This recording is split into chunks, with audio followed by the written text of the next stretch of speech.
Kumusta mga kabayan? Good morning.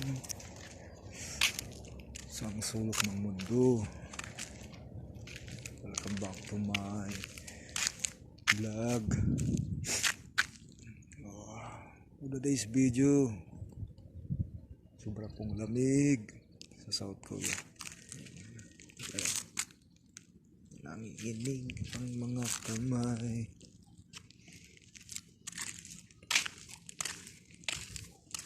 Hirap man ang buhay, tuloy-tuloy pa rin.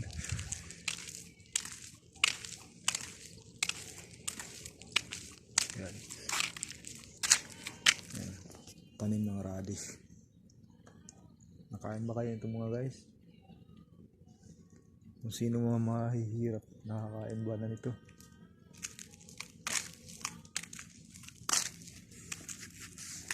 Kung makain ba kayo ng radish?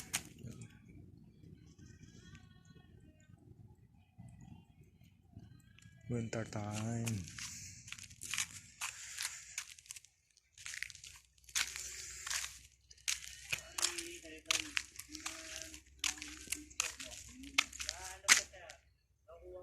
Basta yun lang yung mga guys, sipag lang lagi sa pag-apply. Huwag tumigil. Tsaka lang, apply ng apply. Pag sumusuko ka, walang mangyayari. Hindi ka makahanap ng ibang trabaho. Try and try again. Kahit kami nandito sa South Korea, nagbabalak pa rin pumunta ng Canada.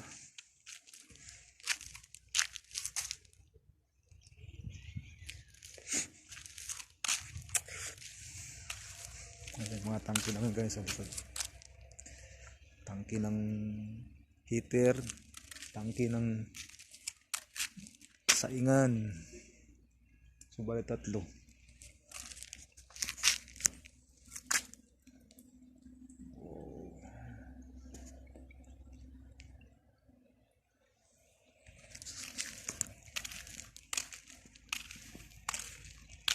Sarap magbuhay pag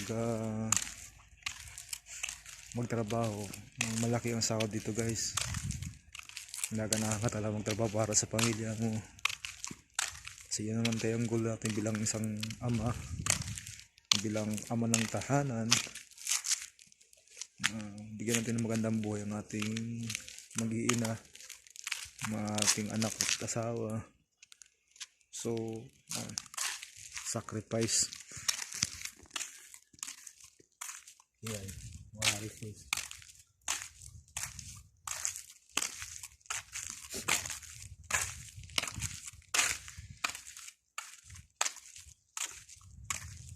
Tuloy lang ang buhay sa pangarap. So sa mga gusto mag-apply pala guys, sa iPAMS, daming nakaposto na magandang trabaho. So hindi ko lang panoorin nyo guys tong video na to para may update ko kayo. Susunod, bibigyan ko kayo ng mga tips kung paano mag-apply. Sarap. Tingin-tingin lang kayo sa work abroad mga guys. So mga kabayan, tsaga-tsaga lang, tuloy-tuloy pa rin sa pag-apply. Huwag susuko. Pasa kayo sa job, maggawa kayo ng account mga guys sa Jabbank. Jabbank is, sa tagal-tagal ko na nag-apply guys, so andun talaga yung sinasabi ng iba na sertihan lang pag talagang kailangan na nila ng tao sa Canada. Mag-apply talaga. Tingin-tingin kayo sa iPAMS, sa POA, work abroad.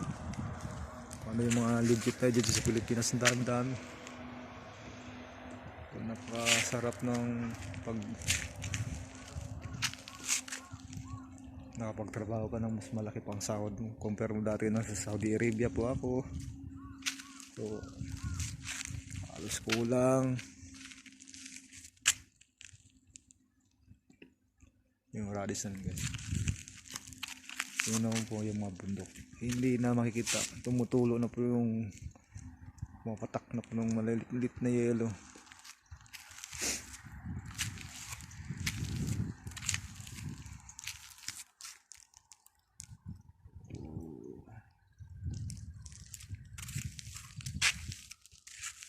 Good morning mga kabayan.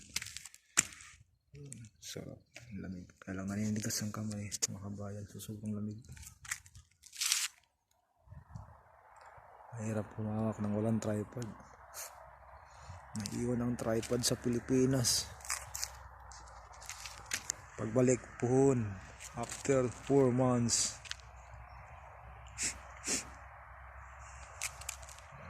Sobrang lamig guys. Nakarang araw nag-yelo. So ngayon wala.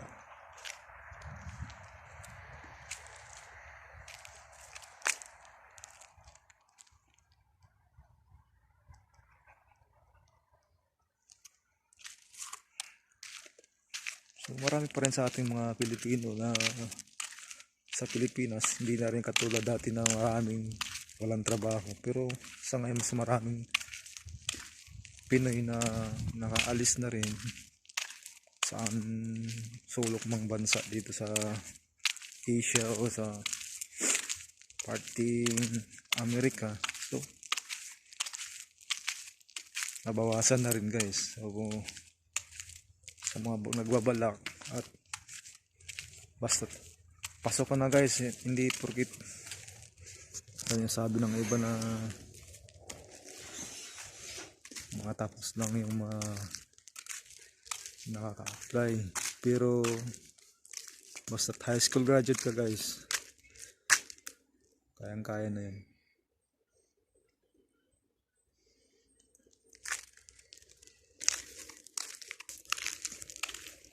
Kailangan mo lang kumuha ng in situ, apply lang.